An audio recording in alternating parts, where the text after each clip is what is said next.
Face بک اور ٹیلی gram صارفین کے لیے بڑا جھٹکا، تاریخ کی سب سے بڑی ڈیٹا چوری۔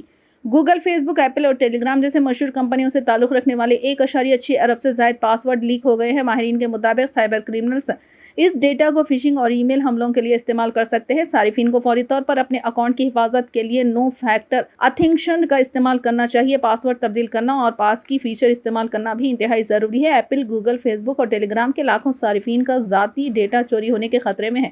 سائبر سیکیورٹی ریسرچرز نے اسے تاریخ کے سب سے بڑے ڈیٹا لیکس میں سے ایک قرار دیا ہے۔ ان کے مطابق 16 ارب سے زیادہ پاس ورڈ آن لائن لیک ہو چکے ہیں۔ سائبر جرائم پیش آور افراد ان پاس ورڈ کی مدد سے صارفین کی ذاتی معلومات، تصاویر اور ویڈیوز تک رسائی حاصل کر سکتے ہیں اور بڑے پیمانے پر سائبر فراڈ کر سکتے ہیں۔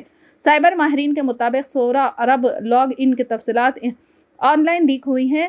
فوربس کی رپورٹ کے مطابق یہ تفصیلات ان صارفین سے متعلق ہیں جو حکومتی پلیٹ فارمز ایپل، فیس بک، گوگل، گٹ ہب، ٹیلی گرام وغیرہ جیسی کمپنیوں کی خدمات استعمال کرتے ہیں۔ ماہرین نے ایک خفیہ ڈیٹا بیس دریافت کیا ہے جس میں 184 ملین ریکارڈ شامل ہے۔ یہ ریکارڈ ایک غیر محفوظ ویب سرور پر اپلوڈ کیے گئے تھے جس سے ہیکر کے لیے ان کی چوری کے امکانات بہت زیادہ بڑھ گئے ہیں۔ ان 30 ڈیٹا سیٹ کا تجزیہ کرنے کے بعد ماہرین کو تقریباً 3.5 ارب ریکارڈ ملے جن میں corporate developer platform, V P N, log in اور سوشل میڈیا نیٹ ورک کے صارفین کے معلومات شامل ہیں۔ یہ ڈیٹا جنوری 2025 سے لے کر موجودہ وقت تک کا ہے۔ ماہرین کا کہنا ہے کہ یہ صرف عام لیک نہیں بلکہ ایک بڑا ڈیٹا بریچ ہے جس میں پچھلے لیک کا پرانا ڈیٹا بھی شامل ہے۔